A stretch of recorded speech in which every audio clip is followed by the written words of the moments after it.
নির্বাচন কমিশন আমাদের যতগুলো জেলা উপজেলা তথ্য দিতে বলেছে আমরা অতগুলো তথ্য দিয়েছি এবং তদন্ত করার ক্ষেত্রে এমনটা তাদের ক্ষেত্রে হয়েছে তারা না গিয়ে অথবা অনেক সময় গভীর রাতে গিয়ে ফোন দিয়ে আমাদের সাথে যোগাযোগ না করে চলে আসছে।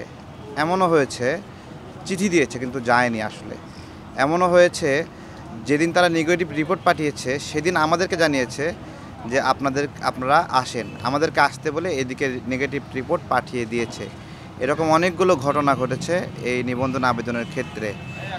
আমাদেরকে পরে বলছে তথ্য সংযোগ করেন, আমরা তথ্য সংযোগ করেছি, এরপরেও আজকে এই অবস্থায় আসিয়েছি, আমরা রিজেক্ট হলাম।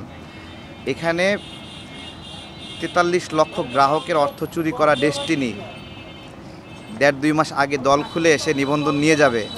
আমরা বছরের পরে বছর রাজনীতি করব, তাহলে মানে টাকা থাকলে নিবন্ধন করা যাবে, রাজনীতি করা যাবে।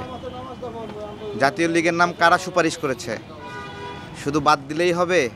সুপারিশটা যে করলো, কেন করলো? সে তো ও জানতো না টয়লেটের পাশে ওর অফিস, ওর যে অস্তিত্ব নাই জানে না, সুপারিশ করছে কেন? শুধু বাদ দিলেই মাফ? তার শাস্তি প্রয়োজন আছে না?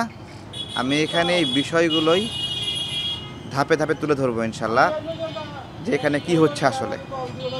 এখানে রাজনীতি করতে হলে বুর্জোয়া হতে হবে, টাকা লাগবে অনেক। যাদের টাকা কম তারা রাজনীতি করতে পারবে না। হইতে পারে অনেক কারণ, আমরা বোঝার চেষ্টা করছি। তারা আমাদের তো কথা বলে না, মুখে গেলে মুখে খিল দিয়ে রাখে, বলবে না। গেলে পিএস দিয়ে বলে নিবন্ধন বিষয়ে কোনো কথা বলবে না, নিজ থেকে না কইরা দেয়। কারণটা কি তো আগেও জানার চেষ্টা করছি, এখনও চেষ্টা করছি।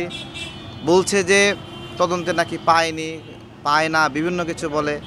আমরা বলছি এখন ভিডিও কল দেন আমার অফিসে, আমরাও দেখি পাইলো না কেন, কি ক্ষেত্রে পাইলো না, এটা তো দেখতে হবে। রাজনীতি তো করতে আসছি, অফিস না থাকলে, কার্যক্রম না থাকলে বসি কোথায় আমরা, তাই না? আমরা দাবি জানাচ্ছি, আমরা শুধু আমাদের নিবন্ধনের দাবি জানাই না। যারা জাতীয় লীগের নিবন্ধন দিছে, ডেস্টিনির মতো প্রতারক, ডেস্টিনি 43 লক্ষ গ্রাহকের কাছ থেকে যদি 1 টাকা করে নেয়, 43 লক্ষ টাকা, ওরা হাজার কোটি টাকা প্রতারণা করছে। ওদের টাকার সক্ষমতার কাছে আমাদের সক্ষমতা বিবেচনা করলে হবে?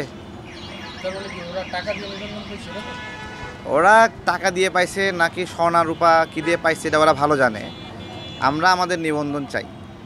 আমরা অনেক কষ্ট করছি দেশের জন্য, আমরা রাজনীতিটা করতে চাই, দেশের জন্য রাজনীতিটা করতে চাই। আমি এখানে আছি, আমরা তো অনেক কষ্ট করছি, অনেক ঝুঁকি নিয়েছি, জীবনের ঝুঁকি নিয়ে, এবং দেশের জন্যই তো রাজনীতিটা করছি, এই ঝুঁকিগুলো নিয়েছি। তো যদি রাজনীতি করার স্পেস না রাখে, রাজনীতি তো আমাদের পরিচয়, পেশা, আমরা এটাই রাজনীতি করি, ছোটোখাটো ব্যবসা করি, তার পাশাপাশি রাজনীতি করি। তো সেই রাজনীতির যদি স্বীকৃতি না থাকে, নিবন্ধিত যদি না হই, তাহলে আমাদের গন্তব্য কোথায়? তাহলে তো এই জন্যই আমরা আছি, দেখি কতক্ষণ আমাদের দম আছে, বসে থাকি ততক্ষণ।